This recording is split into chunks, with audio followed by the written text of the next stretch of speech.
First of all, this story's full credit goes to a Reddit user, RilenaGrimmOfficial. I'm gonna use her story in this video. It's up to you to judge how much of this story is genuine. And make sure to stay till the end of the video, because after this story, I will tell you some updates on my channel and what you can expect in 2019. Enjoy the video.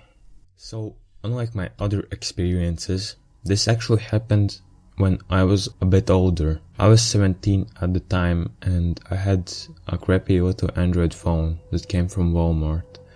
You would buy a card for it, activate a code to get service every month. Me though, I never really texted or called people much. I didn't go out a lot or anything either, so I also didn't really need data. I just wanted a phone so that I could connect to my Wi-Fi at home and go on social media and such, because I didn't have a computer at the time, so I didn't usually worry about getting the monthly service. Because of this, I often got calls from random people trying to sell me more phone service. Of course, I always ignored every phone call and text I got, thinking it was more people trying to sell me service because I hadn't given out my number to anyone.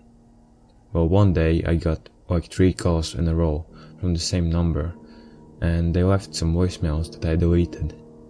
I ignored it, thinking that it was once again someone trying to sell me stuff, but this time it was different. The next day I received multiple calls from the same number again, and even a few texts.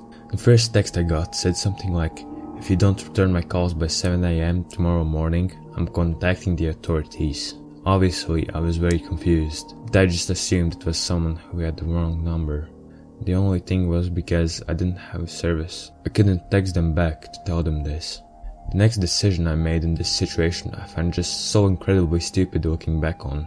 But I was still a teenager, and I guess I didn't think this would lead to another traumatizing internet stalking experience that would haunt me for quite a few years of my life. So, what I decided to do was I messaged my friend some screenshots of the text over Snapchat and explained to her what was going on. We talked about how strange the texts this person sent were for a minute. Then I asked her if she could tell this person they had the wrong number. My best friend, being just as confused, just as passive about the strange text as I was, said, "Yeah, sure." And then she told me a couple minutes later she had texted the person. We both joked a bit about it, trying to guess what the person might have wanted. We guessed some pretty funny stuff. I think at one point one of us even suggested that it might have been somebody's baby mama looking for child support. It was all fun and games until I got a text from the number saying, "Who the fuck is b***?" And after that, I wasn't walking anymore.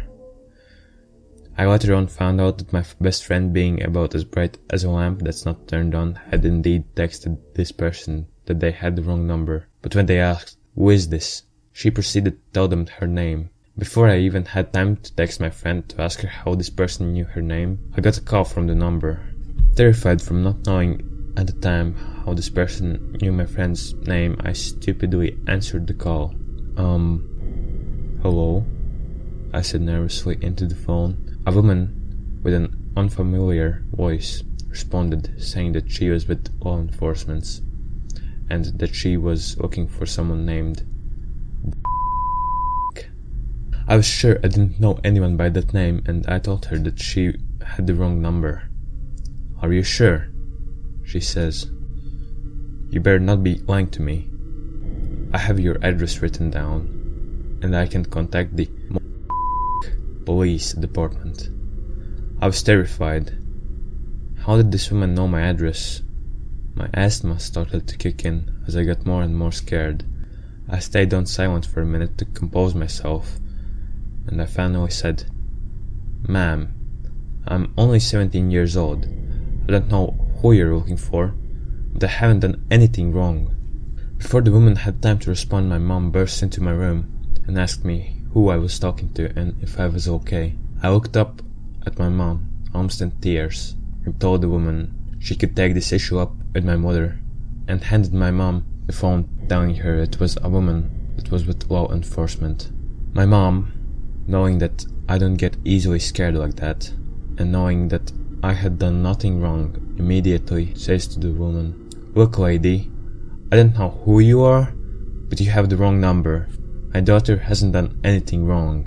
They talked on the phone for a few minutes, and finally my mom said goodbye and hung up the phone. She then told me that the woman said she was just looking for her brother and that she wouldn't be calling my phone anymore and that I shouldn't answer phone calls from strangers. After I explained everything to my mom, I noticed I had a bunch of messages on Snapchat from my friend. She said that the woman had left her a bunch of aggressive voicemails, saying that if she didn't answer she could get in trouble for keeping information from an officer, that she needed to help her with some documents. I told my friend about how the lady changed her story when she was on the phone with my mom and told her to block the number, and she said she already did. Thinking it was over, we talked about it for a while and started joking again. The rest of the day was completely normal, and eventually I went to bed. The next morning I had pretty much forgotten about the phone call. I was checking all of my social media as usual. I was messaging some of my friends on Facebook Messenger when a notification popped up saying, "Session expired. Please log in again." This usually happened when Messenger updated, so I wasn't worried about it. I tried to log in a million times and figured I had forgotten my password. I clicked the reset button link and clicked the email option and noticed I had an unfamiliar email. Figuring it was just one of my aliases I had forgotten because I had made up lots of different accounts and names to keep my previous stalkers from finding me, I moved on to the phone number option. That's when I saw it. The number linked to my account wasn't mine. It was the number of the woman who had called me the day before. I went into an absolute panic. How did this woman get enough information on me to hack my Facebook from one phone call?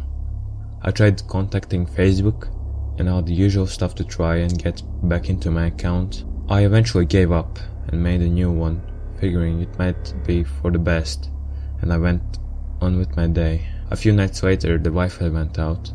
I tried everything to get it back up because I was in the middle of a serious life or death discussion about teenage drama with my friend when it went out. Nothing was working though, and I ended up having to go to my friend's house across the street and borrow her phone to call the internet provider. I eventually found out that the Wi-Fi password had been changed and no one in my family changed it. Maybe it was coincidence, but after that my phone started going nuts. It turned on by itself, apps wouldn't open up. I'd leave it on a table in another room. I'd come back, find my gallery flooded with pictures of my ceiling. One time there was even a selfie perspective picture I didn't remember taking of me, looking at something on my phone. I knew these type of situations all too well. Someone had hacked my phone to stalk my phone activity and get information.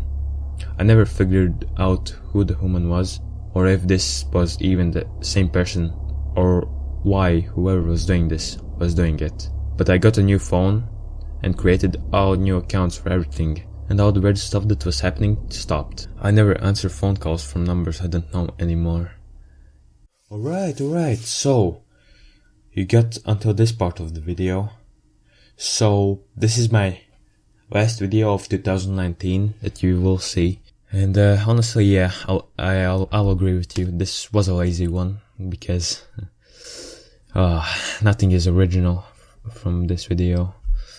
Kind of a lazy video from my side, but I don't know. I just needed to put something up as the last video of 2019. Yeah, I will keep uploading videos next year. I will try to upload videos once a week.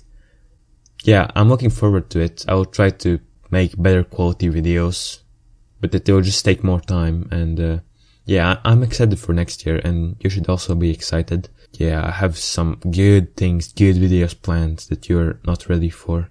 I'm not gonna tell you what I'm making videos on, but I'm making videos, some exciting videos.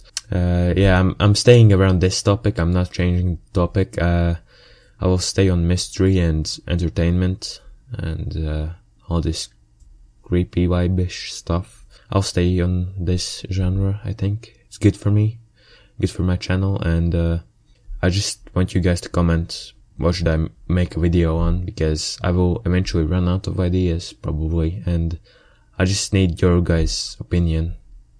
And yeah, so feel free to leave a comment and leave a like, because that's how I know that you like the video. And yeah, I just really, that's about it. Hope you enjoyed the video, and yeah, see you next year. Take care.